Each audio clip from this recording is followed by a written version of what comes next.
Hello guys, good morning. Ito na naman tayo, pabalik na naman tayo ng Naga. Tsaka ang buhay ng mga field work. Hindi tayo pwede mag-stay sa isang branch kasi nga kailangan ng tulong. Yung bilang trabaho natin, di natin pabayaan, di natin pwedeng pabayaan yung mga tao natin.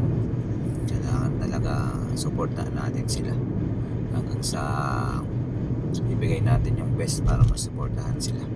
Kasi alam naman natin pag business, tao yung bumubuhay sa business, kaya kailangan natin silang suportahan. Kailangan nandyan pa din yung presence natin. Hindi pwedeng yung command lang tayo ng command. Wala tayong ginagawa, command lang ng command. Mas maganda yung tayo as a leader, tayo mismo yung naglilid kung anong dapat gawin. Kasi may time na kapag hindi natin na-guide at na-advise ng maayos sa mga tao natin, yun yung way para mag-aalisan sila. Yun din yung time para magkaroon ka ng panibagong problema. Kailangan lang talaga nasa tama tayo. Kailangan tama yung ginagawa natin. Kailangan sinusunod natin yung tamang process. Kailangan sumusunod tayo sa policy ni company. Kailangan gumawa tayo ng way para matulungan yung mga tao natin. Mapagod sa mapagod kasi biyahe ka ng biyahe. Pero pag nakita mo naman yung resulta, worth it naman yung pagod natin. Madalas tayo, malayo tayo sa pamilya, pero kailangan natin kayanin eh. Kasi pag hindi naman natin kinaya, paano naman yung buhay natin? Kawa din naman yung mga pamilya natin na naiiwan. Kaya kailangan talaga nating trabahunin. Trabahunin. Iwan natin ang diskarte. Lagi natin i-motivate yung mga tao para at least lalo silang ganahan sa trabaho. Bigyan natin sila ng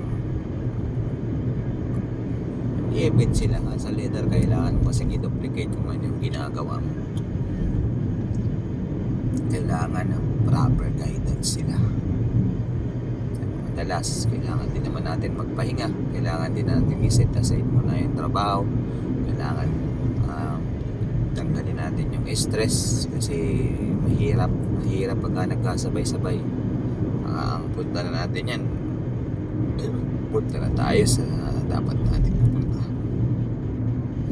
Kailangan din may tiwala tayo sa sarili natin. Siyempre may tiwala tayo sa mga tao.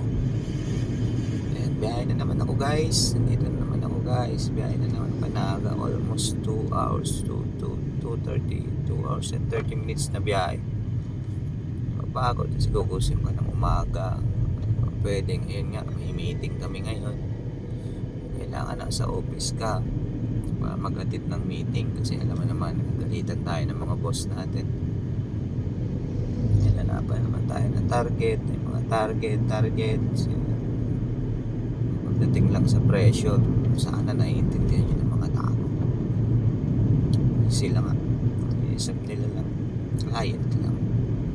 Tayo ang iniisip natin is whole operation. Pag wala tayong ginawa, possible babagsak ang area.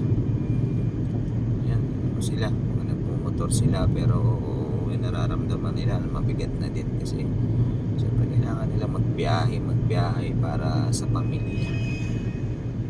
Hindi naman para sa ibang tao para siyempre sa pamilya natin. Kaya ngayon guys, please support me this vlog, Boss Nick Vlog. Thank you, good morning and have a nice day. Sana may mga mapulot kayo maaral sa mga nangyayari sa ating buhay. Kailangan lang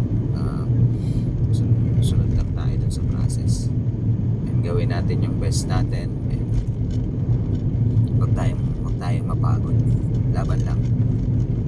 Thank you guys.